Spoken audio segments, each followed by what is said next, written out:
Olá pessoal, concluímos então na última aula essa parte introdutória do Seis Sigma.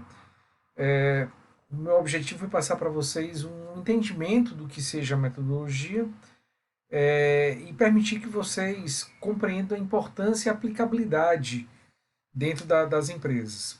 Só recapitulando alguns pontos importantes, nós vimos que o Seis Sigma tem um foco na melhoria de processos e que, por sua vez, gera redução da variabilidade, redução das perdas, aumento da satisfação do cliente e, consequentemente, aumento da rentabilidade dos ganhos financeiros da organização.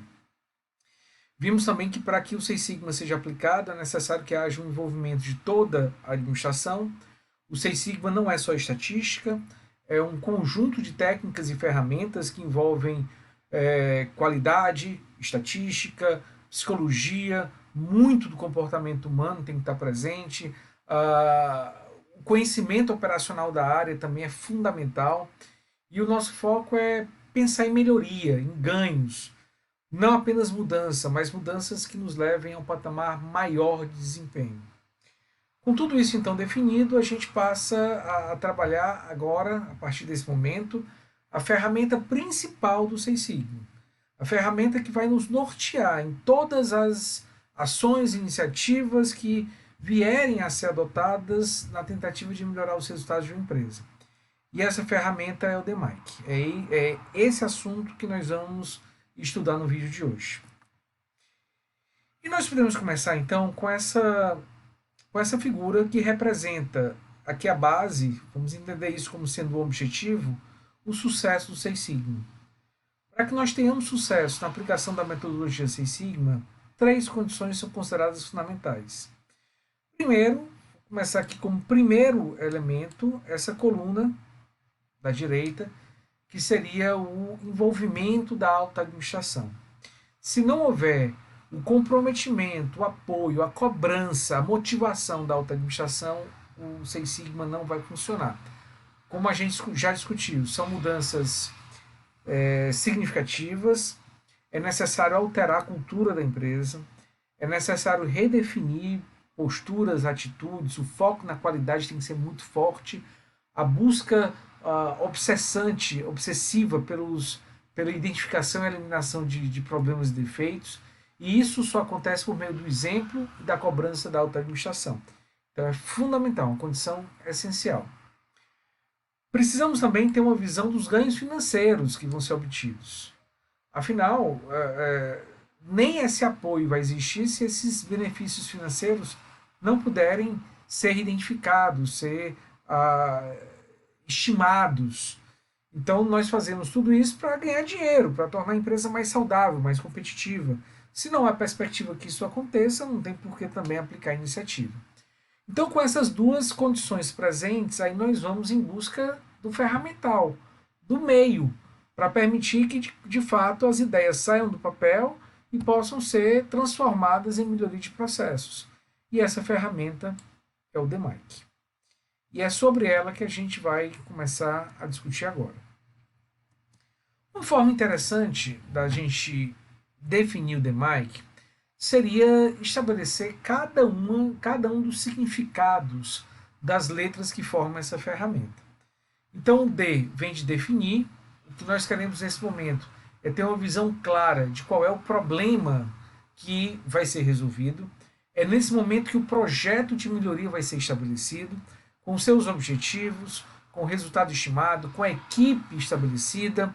É nesse momento que a gente passa a ter uma visão mais clara dos processos que vão ser afetados, que deverão ser modificados a fim de que essa melhoria aconteça. Então é uma etapa muito fortemente vinculada a um planejamento mais macro e no horizonte de tempo um pouco mais longo dentro da perspectiva do Seis Sigma. O M, o measure, significa medir, mas é a obtenção de dados. Não necessariamente nós vamos ter que obter dados novos, vamos ter que medir novos indicadores. Isso pode ser necessário, mas pode ser suficiente também apenas a identificação, o resgate, a análise, o estudo de dados históricos já coletados pela empresa. Tá? É a fase de coleta de dados em que nós vamos procurar entender um pouco melhor o processo que foi definido que deverá ser modificado, a fim de que na etapa seguinte, o analyze, as causas associadas aos principais problemas desse processo possam ser tratadas. Então, essa é a etapa 3, analyze. Nós queremos determinar as causas, para isso precisamos de informação. Essa informação vem do measure, e vamos então usar uma série de ferramentas que nos dê condição de avaliar o que de fato está impactando no desempenho do processo e que hoje impede que nós cheguemos às melhorias que foram propostas. Então essas causas serão identificadas para que a partir delas sejam estabelecidos planos de ação. Isso é feito na etapa improve, melhorar, propor, avaliar e implementar soluções para cada problema. Aqui não é só idealizar um plano de ação de uma forma teórica.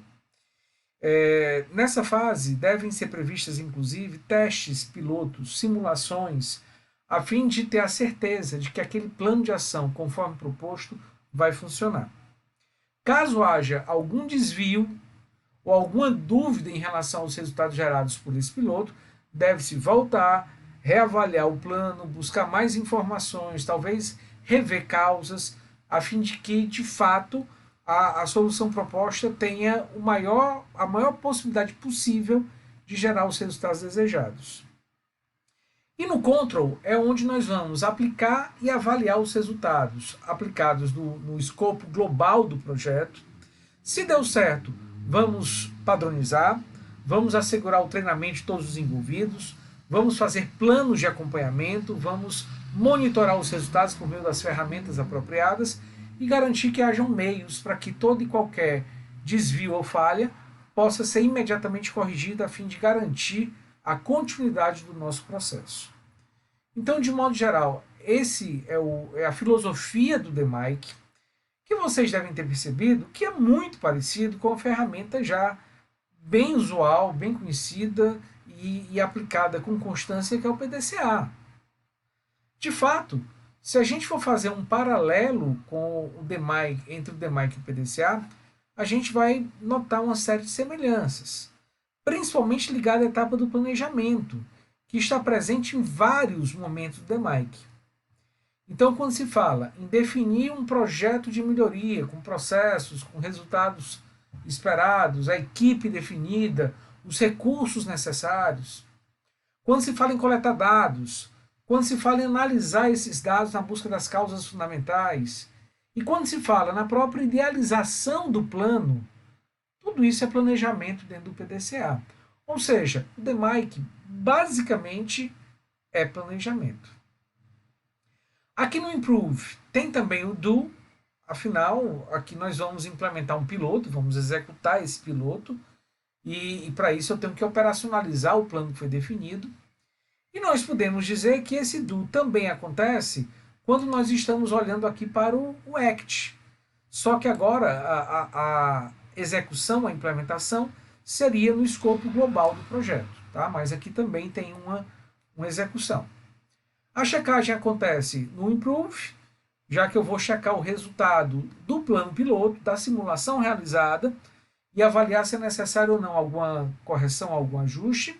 E aqui nós vamos checar o resultado do geral, da implementação global. Se os resultados desejados, se o objetivo definido lá na primeira etapa, no Define, for não alcançado. E o ACT, a ação de padronização, de treinamento, de acompanhamento, acontece integralmente na etapa C do DMAIC. Então percebam a semelhança muito grande. A gente pode dizer que o DMAIC, de fato, é um PDCA, tá? Um PDCA melhorado. É um PDCA com mais ferramentas. É um PDCA mais robusto. E é um PDCA focado exclusivamente em melhoria. Nós sabemos que o PDCA pode ser aplicado, e aí ele se chama SDCA nesse caso, mas ele pode ser aplicado na manutenção dos resultados. Quando se fala em DMAIC, é melhoria. Não tem sentido fazer um projeto Six Sigma que não seja para alcançar melhores resultados. Bom, então, feita a introdução ao DMAIC, agora nós vamos passar por cada uma das suas etapas, trabalhando uma série de ferramentas. Ferramentas essas que vão nos dar as indicações necessárias para que as etapas seguintes possam ser realizadas. Como a gente viu, é um ciclo, o DMAIC é um ciclo, cada uma das etapas alimenta a seguinte. Algumas dessas ferramentas nós já vimos, por exemplo, do MASP. Não vamos repetir. Outras ferramentas a gente vai trabalhar nesse momento. Então, algumas etapas nós vamos precisar de mais tempo, vamos investir um pouco mais em exercícios, em atividades, até porque o nível de atuação do gestor em termos ferramentais é maior. Outras a gente vai conseguir passar mais rapidamente. Mas vamos lá, vamos começar a tentar entender o que é feito na etapa Define. Eu procurei dar uma visão geral dessa etapa um pouquinho antes, mas aqui a gente já tem todo um detalhamento. Primeira preocupação é estabelecer os possíveis projetos que devem ser realizados. Projetos de melhoria. Uma empresa, imaginem, uma grande empresa, uma empresa com diversos processos, com muitos produtos, que atende clientes em uma diversidade imensa de mercados, ela pode ter diversas necessidades de melhoria, mas certamente ela não pode realizar todos ao mesmo tempo. Então ela precisa elencar quais são os projetos de melhoria que podem vir a ser realizados. A primeira coisa é essa, é fazer um brainstorming, pode ser usado um mapa de raciocínio para isso, para listar esses projetos, especificando para cada um problema a ser resolvido, um desafio a ser superado e uma meta para cada um. Por exemplo, eu tenho um problema sério ligado à minha capacidade produtiva. O meu problema é que eu tenho uma capacidade abaixo da demanda de mercado. Eu quero aumentar essa capacidade em 20%. Tá? Eu defini para esse projeto um problema e uma meta. Vamos buscar mais informações acerca dessa situação elencada, histórico, valores econômicos impactados, clientes, estratégias da empresa, quais são aqueles que têm mais impacto nos parâmetros estratégicos da empresa. E aí uma série de gráficos podem ser utilizados com esse fim, para que essas informações sejam trazidas, analisadas e absorvidas. Algumas a gente vai ver no Six Sigma, outras vamos ver um pouco mais na frente, como é o caso das cartas de controle. Vamos usar então essas informações obtidas para avaliar cada um dos projetos. Fazer uma análise comparativa, vamos usar uma matriz de projetos para isso, uma matriz de avaliação de projetos, para verificar, dentre as várias opções que nós temos, considerando as informações que foram passadas para cada uma, qual ou quais desses projetos se enquadram como prioritários e que devem ser abordados de modo imediato. Alguns projetos vão ser descartados, né, se a conclusão for que ele não deve ser desenvolvido, e ou alguns podem ser selecionados. Para esses projetos que nós consideramos prioritários, que devem ser mantidos e executados, nós vamos tentar formar a equipe que vai trabalhar, designando o champion, que já deve estar trabalhando inclusive nessa etapa, nesse momento, já que a área de atuação já foi definida, especificando a sua liderança técnica, que pode ser um black belt ou um green belt, especificando as pessoas, e aí possivelmente alguns green belts, talvez até um yellow belt, que vão estar dedicados em auxiliar o black belt na condução do projeto como um todo. Então vamos definir os participantes, as responsabilidades de cada um, os papéis que cada um irão assumir, algumas restrições, as metas, os objetivos estabelecidos e o cronograma preliminar. Muito importante também que sejam identificados quem são os clientes desse projeto, ou seja, aquelas áreas ou pessoas que vão receber o resultado que o projeto vai gerar e quais são as suas necessidades. Ao final de tudo isso, o processo que vai ser, de fato, impactado em termos de mudança, de melhoria, é identificado e é elencado. Tá? A ferramenta CIPOC é uma ferramenta que pode ser usada nesse objetivo. Nós já vimos, inclusive, essa ferramenta e ela é muito útil para descrever de forma mais geral o principal processo que vai ser impactado pelo projeto de melhoria que foi escolhido. Em relação à etapa Define do DMAIC, essa foi apenas a nossa primeira abordagem, e a partir do próximo vídeo nós vamos trabalhar cada uma das ferramentas de forma a sair daquela ideia inicial